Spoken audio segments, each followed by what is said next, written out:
So, so 4 years on, and everybody, any mental illness, any issue that comes along with mental health stems from some sort of early trauma.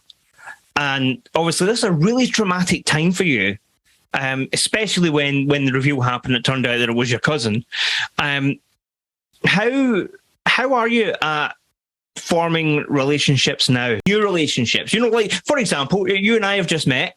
This is the first time that we've spoken face to face, if we can say that. Yeah. But how do you feel about speaking to me? Do you trust me? After all that. I think this is the thing. I think my mindset is very different to a lot of people. I don't wrap myself in cotton wool. Mm-hmm. I haven't wrapped myself in cotton wool. Otherwise I wouldn't do anything. I was very quick to sort of get up.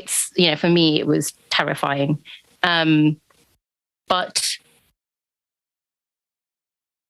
otherwise, in real life, IRL, as they say, it's like I am determined to just get on with it. If everyone is not my perpetrator, and it's like, you have a bad relationship with anybody. I try not to blow it out of proportion. I try to think, if you had a bad relationship, you had a bad, partner, and you bad break up with somebody, it takes you a while to get over it, but you've got, you try and move on and find somebody new. And it's like, okay, not every single person in the world is like this perpetrator.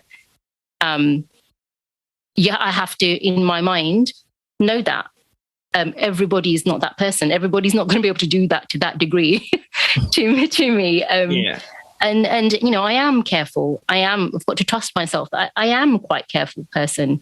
This is somebody who knows that I'm careful and work the way around that.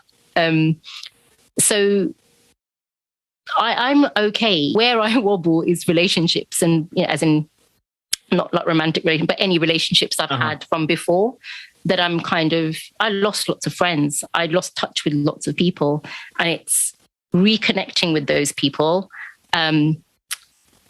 That's where the nerves come in. That's where I have the people that you're reconnecting with now. Have they come back into your life since the podcast, and since it's been more public about what you've been through? I think some came back, slowly. Some, since 2018, I've built new relationships with new friends and networks as well. I have reached out to old friends, some of them, and had their support. But since the podcast came out, it's opened my eyes to who has reached out and who hasn't, and who's responded how. And not that I'm sort of writing lists of names down on, to, not my friend, hate this person. It's nothing like that. But at the end of the day, you just note who you can trust and who you can rely on. And people that have come out of the woodwork who've known me for years and who I've lost touch with, like old friends from uni who haven't spoken to for years and years and years, who have reached out with messages of support. And it's been really surprising who has and who hasn't. And it's a learning process. And you just learn who people really are, I think. So whether that's a positive or a negative, I don't know, because it's sad sometimes. Yeah. Obviously, this is a family matter as well. How have the family been in terms of supporting you and going forward? Because I know it's mentioned in the podcast, and one of the kind of latter episodes, about how I believe, and this is going back now, I'm trying to remember, that you were almost asked not to do anything, not to say anything about it, because this is family, let's keep it within the family. But obviously it's now out there, it's now one of the most popular podcasts in the world. How have the family been since it's been public? Well, it's difficult for the family. I'm not even going to put like you hear my parents in episode 6, you hear me and my dad have a sort of like, oh, moment. But, my parents love me. I love my parents. But it's difficult, the community that we live in and the way our community and the norms and the social norms are in our community might be different from the mainstream. And people don't always understand that. And I can understand that, that's that pull, people say, it's your child, it's your this, but it's also your family. And we are a community. We're supposed to be close. Things change. Society changes. We're here in the UK, and things are slightly different. But it's difficult. It's horrible for everybody. I know I have the support of some family members, but there's never been like a great big sit down group anything ever. Everybody talks to me one by one, or they don't talk to me at all about it. Some people choose to totally ignore it.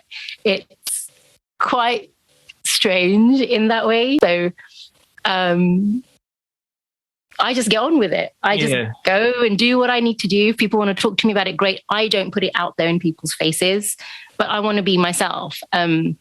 I remember going out at Diwali to the local Gurdwara, and that's a Sikh place of worship. And that was the first time since the podcast went out. And I felt, you had eyes on me. Yeah. And there were people that were like talking to my mum happily, people who would normally hug me and be nice and just being strange. And then I was like, I felt it. And then until I saw a couple there that I knew, and they were like talking about the podcast, and I was like, that was me. And they were like, what? Because they've known me growing up. And they were family as well, actually. And they were just absolutely shocked. And then they're like, oh, no, that person's husband knows and that they know. So it's just people just don't know how to sometimes say anything. And I think that first time I went there, it was like deep breath kind of... Oh, you okay?